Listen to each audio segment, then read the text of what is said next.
giginya pun rontok terhantam handle kereta, kaki kanannya patah, dan kulit pinggulnya sobek. Sejak saat itu ia kehilangan kesadaran dan kemudian baru terbangun ketika ia sudah dirawat di RS Keramat Jati.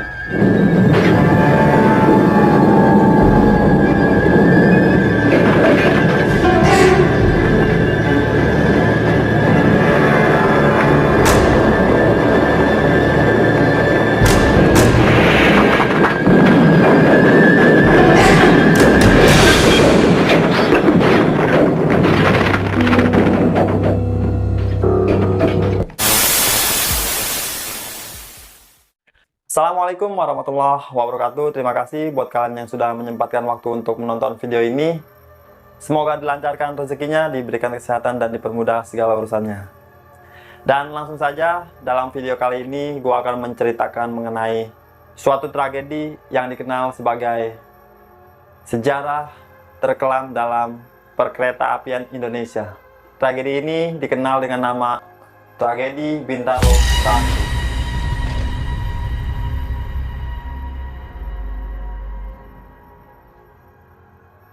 Tanggal 19 Oktober 1987, kala itu Nenek Mina dengan cucu-cucunya yang salah satunya adalah bernama Junet, mereka akan pergi ke rumah saudaranya yang tinggal di Kampung Tenjo, Serpong. Mereka pun akhirnya berangkat dari stasiun Tanah Abang, kemudian naik kereta api bernomor 220 jurusan Tanah Abang, Rangkas Bitung. Dan ketika mendekati jam 7 pagi, tepatnya jam 6.40, kereta api yang mereka tumpangi kemudian tiba di stasiun Kebayoran. Seperti rutinitas biasanya, kereta kemudian akan berhenti beberapa menit untuk memberi waktu proses naik dan turun para penumpang. Namun karena suatu sebab kala itu kereta berhenti agak lama.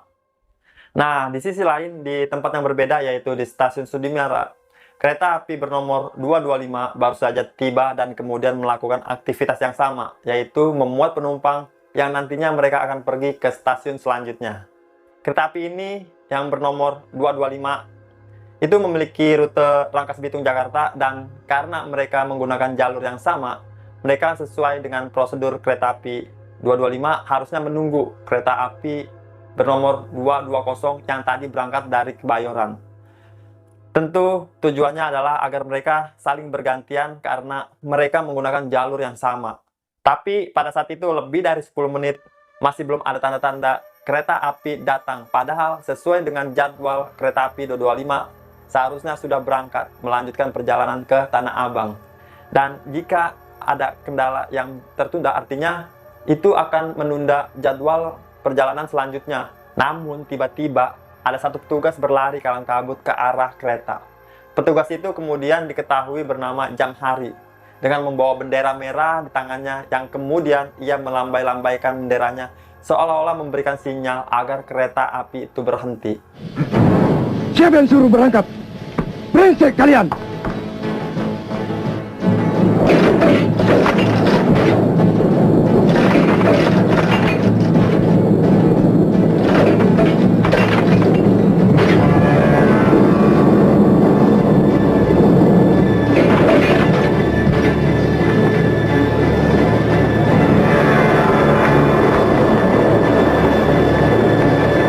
Namun meskipun demikian, kereta itu tetap melaju meninggalkan stasiun.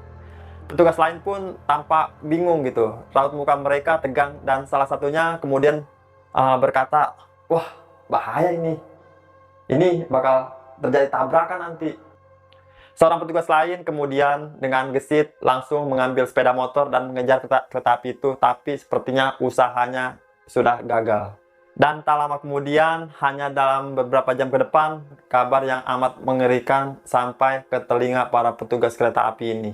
Kereta api itu saling tidak mengetahui bahwa mereka menggunakan jalur yang sama dan berlawanan.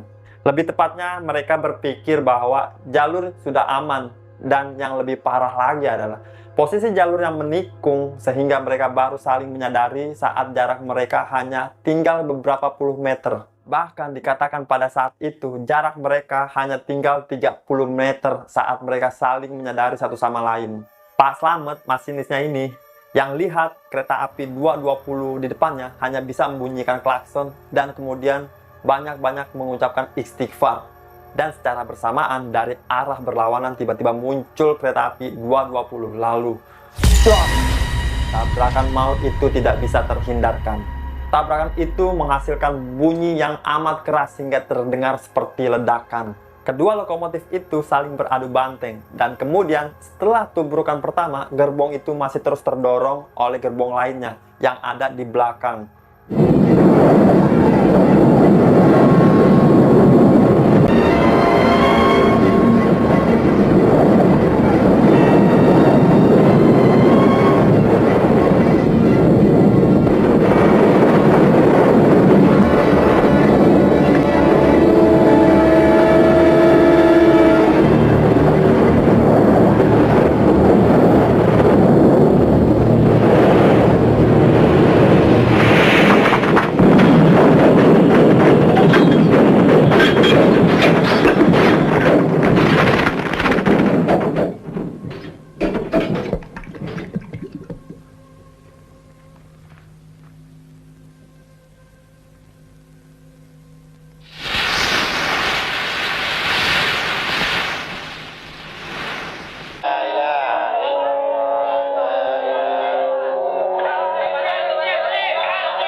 Imbasnya, kedua lokomotif itu seperti saling tusuk dan kemudian memasuki gerbong lainnya, yang akhirnya membuat korban dari peristiwa ini sangat besar.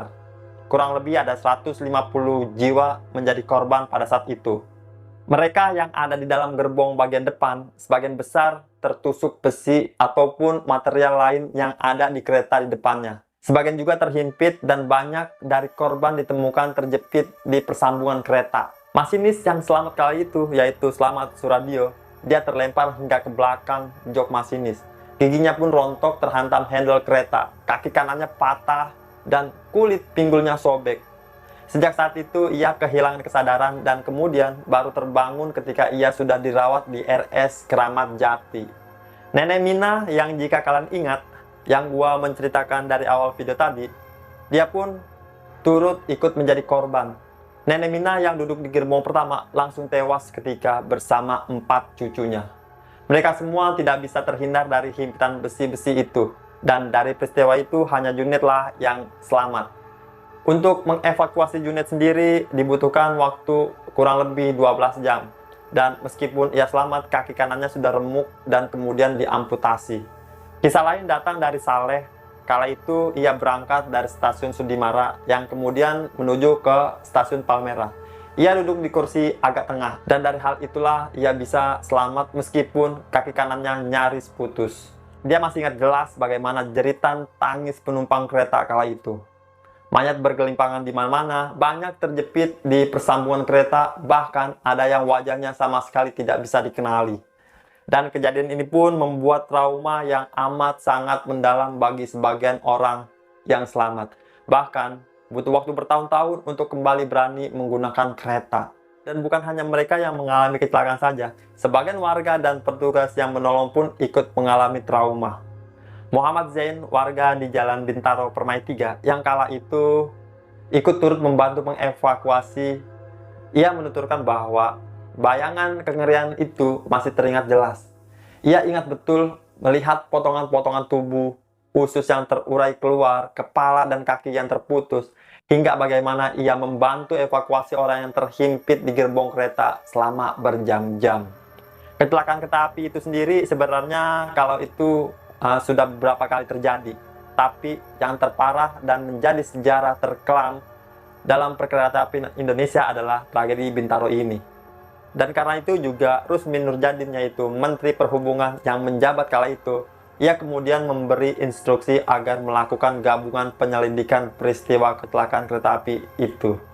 Dia menyuruh untuk mengusut tuntas penyebab dari tabrakan ini. Ia bahkan memerintahkan agar dilakukan pengecekan jadwal kereta api di seluruh Indonesia. Pak Slamet Soeradio akhirnya divonis hukuman 5 tahun penjara dan ia pun harus kehilangan pekerjaannya sebagai masinis. Ia kemudian ditahan di Lapas Cipinang dan bebas pada tahun 1993. Sejak saat itu, Pak Slamet Soeradio sempat hanya apel di kantornya karena ia sudah dibebas tugaskan. Dan pada tahun 1994 ia kemudian dipecat dari jabatannya sebagai masinis. Kemudian nomor induk pegawainya pun dicabut pada tahun 1996 oleh Departemen Perhubungan Indonesia dan ia pun akhirnya tidak mendapat uang pensiun. Nasib yang serupa juga menimpa Adung Syafei, yaitu kondektur kereta api 225. Syafei harus mendekam di penjara selama 2,5 tahun, sedangkan PPKA, Jamhari dan juga Umril Hadi mereka kemudian dihukum selama 10 bulan penjara. Kronologi dari tragedi ini pun akhirnya terbagi dalam dua versi, yaitu versi PJKA atau Perusahaan Jawatan Kereta Api, dan versi kedua adalah versi dari masinis kereta api 225 itu sendiri. Karena walaupun masinis telah dihukum dan dianggap bersalah, tapi bagi gue sendiri nih, kecelakaan ini bukanlah mutlak kesalahan dari masinis tersebut.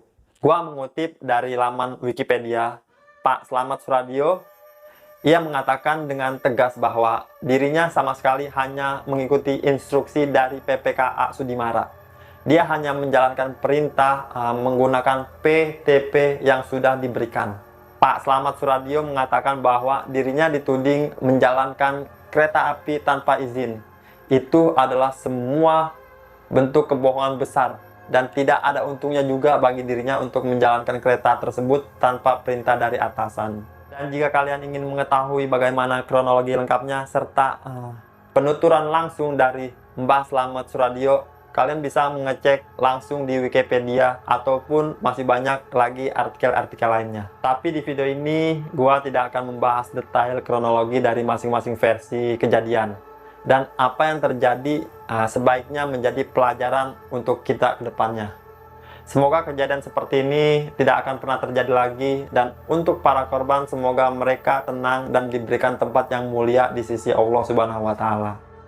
Bagi kalian yang ingin memberikan koreksi ataupun share informasi dari tragedi Bintaro ini, silakan kalian tuliskan pendapat kalian di kolom komentar di bawah.